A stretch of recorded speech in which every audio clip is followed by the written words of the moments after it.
Assalaamu calaykum aad baan idin salaamayaa halkan waxaan fiidiyogan wuxuu ku saabsan yahay installationka waxaan u baahanay requirementiga si aad ula socoto kooraska applicationada dhisano sidaa darteed waxaan soo dhowlaan gareynaynaa installationka waxa weeye waxaan soo dhowlaan gareynaynaa waxaan isticmaalanaa waa react aad u isticmaasho waa inaad haysataa node.js haysataa okay node.js waa inaad soo dhowlaan gareysataa node.js website-kana tegaysaa kadib waxaad soo dhowlaan gareynaysaa kan latest ku qoran tahay okay kan latest ku qoran tahay baad soo dhowlaan gareynaysaa kan iska dhaaf kan update timbaa ku socda oo laga yaabaa in features cusub hadda currently aynu hadlano laga yaabaa in lagu daro saa darteed adigu error inuu keenaa laga yaabaa ama debugging badan uu kaaga baahdo marka kan ay soo dhowlaan gareynaa latest ku qoran tahay kan baad ayartooda click siisaa guys react markaad isticmaalayso without node.js ma isticmaali karaysid sababtoo ah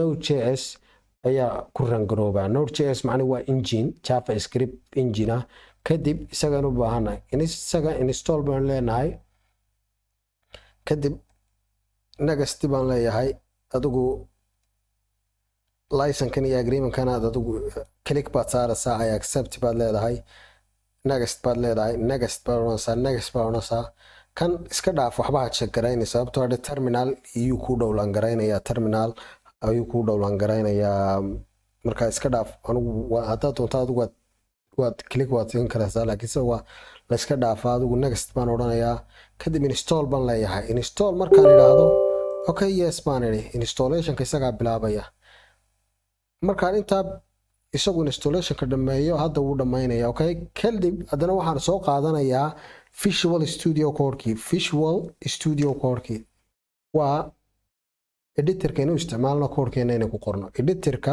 aan doonano koodkeena ku qorno waa Visual Studio Code guys kadib kana soo dhowlaan gareynaya okay dhowlaan in baan odhanayaa markaa kaa doonayso ayaa dooranaysaa kadib dhowlaan un baad siinaysaa okay imanka Windows aad isticmaalno Windowska kadib waan dhowlaan un baan siinaya okay dhowlaan baan ku dhufanayaa markaan dhowlaan yiraahdo isagoo dhowlaaninka bilaabaya hadda automatically okay kadib installationka un baad ku dhufanaysaa oo install un bay leenahay okay node-ki hadda weli dhowlaaninkii buu wadaa installationkii buu wadaa kana hadda wuu inoo dhagalayaa okay node.js-ki finish buu yidhi maaragta finish baan odhanayaa okay guys kadib markaa waxaan check garaynayaa waxaan tegayaa terminalkayga hyper baan anigu isticmaalayaa okay hyper baan odhanayaa click markaa hyperka automatically isaga bilaabaya kadib inuu successfully node.js-ka kugu dhacay ayaad check garaynaysaa okay inuu node.js-ki kugu dhacay successfully waxaan ku check garaynayaa node-version baan leeyahay haddaad doonayso inaad ogaato inuu node.js-ki successfully kugu dhacay laptopkaaga installationkii markuu dhammaado uu finish ku yidhaahdo kadib waxaad soo kicinaysaa terminalkaaga haddaad doonto waxaad isticmaali karaysaa command promptiga anigu laakiin kanaan jecelahay hyperka inaan iska isticmaalo kadib enter baan siinayaa okay p16.13.1 weeye okay you see that guys latestiga waa kaa okay markaan intaas sameeyo wakaa haddaad doonto adigu command-ga waad isticmaali kartaa cmd-ga haddaad doonto waad isticmaali kartaa ikhtiyaarka adaa iskale kadib tan wuxuun baan ku jecelahay kaliya tan wuxuun baan ku jecelahay in hyperka koodkiisa ka kaliisan okay node-version haddaan kan laftiisa yidhaahdo enter iyo you see that command promptiga okay waka 16.13.1 okay waad aragtaa markaas darteed anigu hyperkan isticmaalaa ikhtiyaarkada iskale hyper haddaad doonayso waad soo dhowlaan garaysan karaysaa instructionka koodka markaad siinayso ayuunbu ka fudud yahay sidaa darteed baanu jecelahay inaan soo dhowlaan garaysto hyperka laftiisa halkan ubaad siinaysaa operating systemkaaga dooranaysaa waad soo dhowlaan garaynaysaa okay guys Visual Studio Code wuu dhammaaday isagana install baan leeyahay Visual Studio Code hadda wuu inoo dhammaaday isagana install baan leeyahay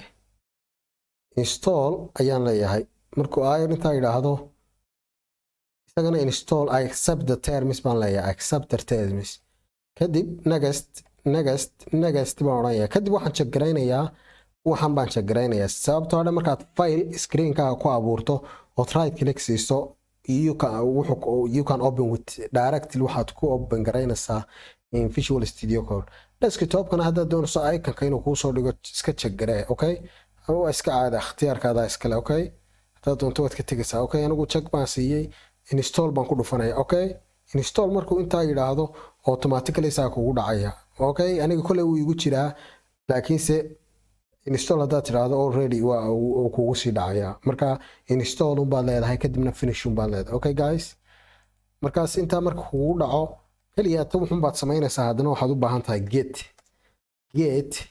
getna waxaan ka hadlanaa gadaal waxay qabato. Waxaan ka hadlanaa gadaal waxay qabato, iyadana dhowlaan baad siinaysaa, okay? Dhowlaan iska tagaysaa, kadib operating systemkaaga wuxuu yahay baad dooranaysaa. oo get waxay qabato iyo iyadana waan ka hadli doonaa.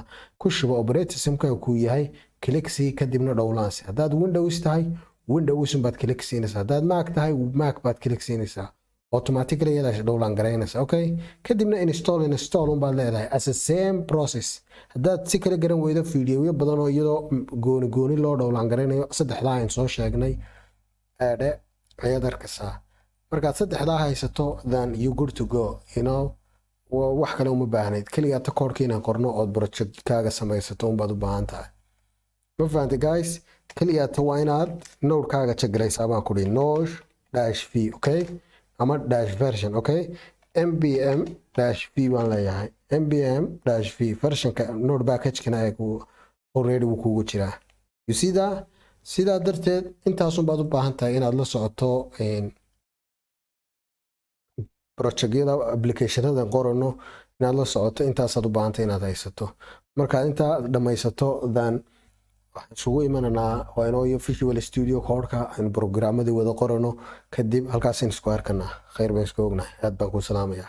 sarag dambe.